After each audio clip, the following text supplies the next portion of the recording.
Samajwadi party के राष्ट्रीय अध्यक्ष अखिलेश यादव ने उत्तर प्रदेश के उपचुनाव में कांग्रेस को एक भी सीट नहीं दी है। इस संबंध में आप हमारे चैनल के माध्यम से क्या कहना चाहते हैं?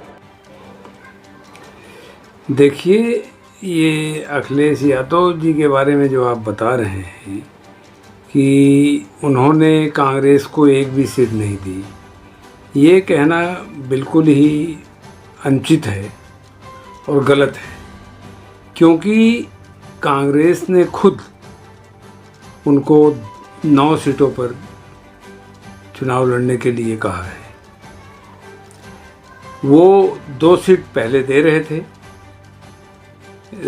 अखिलेश यादव जी, फिर वो तीसरी भी देने के लिए तैयार हो गए थे, लेकिन हमारे आदरणीय राहुल गांधी जी और हमारी पार्टी के राष्ट्रीय अध्यक्ष खड़गे साहब और हमारे पार्टी के उत्तर प्रदेश कांग्रेस कमेटी के अध्यक्ष आदरणीय अजय राय जी और उत्तर प्रदेश कांग्रेस के प्रभारी और अखिल भारतीय कांग्रेस कमेटी के महासचिव आदरणीय अविनाश पांडे जी, ये सब अपनी बैठक किए। बैठक में सर्वसम्मत से विचार किया गया कि हम जो है समाजवादी पार्टी को सभी सीटों पर लड़ाएंगे और हम चुनाव खुद नहीं लड़ेंगे, लेकिन अखिलेश यादव जी की पार्टी को, समाजवादी पार्टी को भारी बहुमत से विजयी बनाएंगे।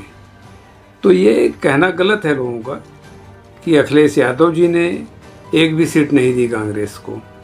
देखिए, इस उपचुनाव में हमारे कांग्रेस पार्टी के 10 सीटों पर पर्यवेक्षक पहले से नियुक्त किए जा चुके थे। उस पर मजबूती के साथ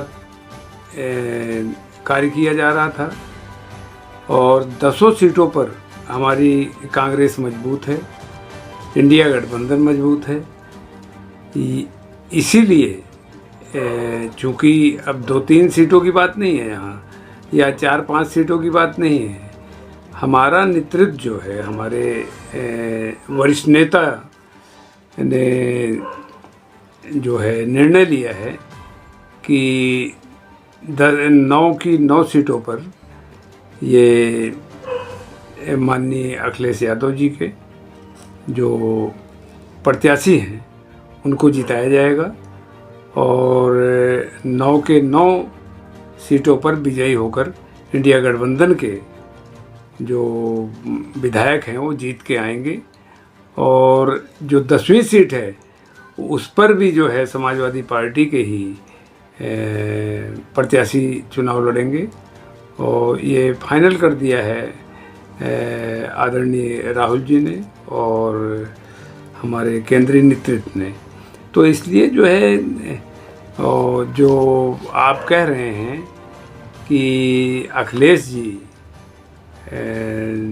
चुनाव में जो है सीट नहीं दिए हैं, उपचुनाव में एक भी, ये कहना गलत है, क्योंकि अखिलेश जी को पहले से मालूम है, आदरणीय अखिलेश यादव जी को पहले से ही मालूम है।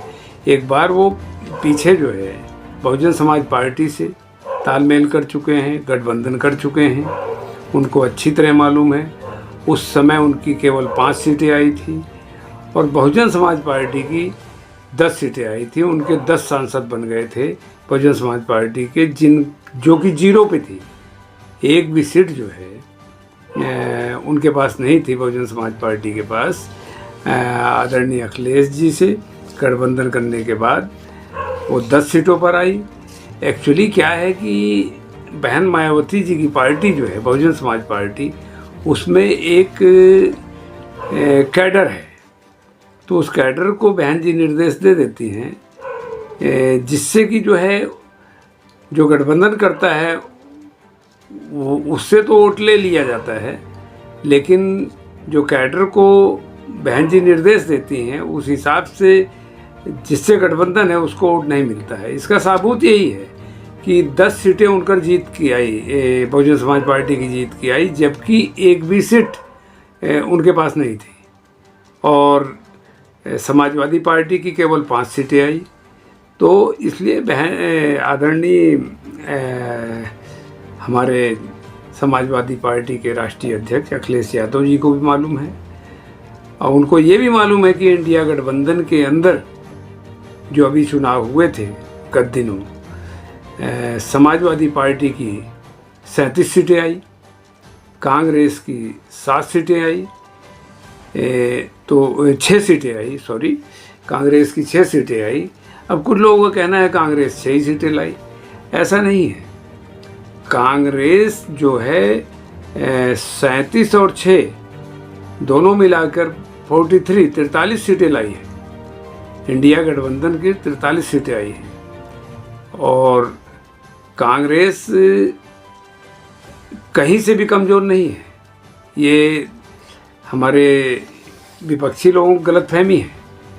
ये अब की इस चुनाव में पता लग जाएगा, इसी उपचुनाव में, कि 9 की 9 सीटें जो है हम जीत कर लाएंगे।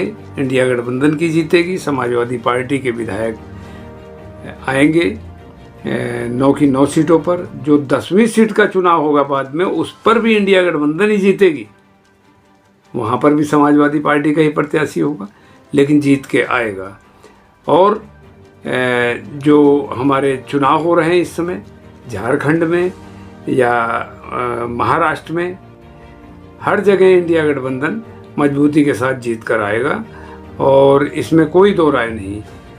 और हम ये कहना चाहेंगे कि इस तरह से किसी को बदनाम करने की कोई आवश्यकता नहीं है।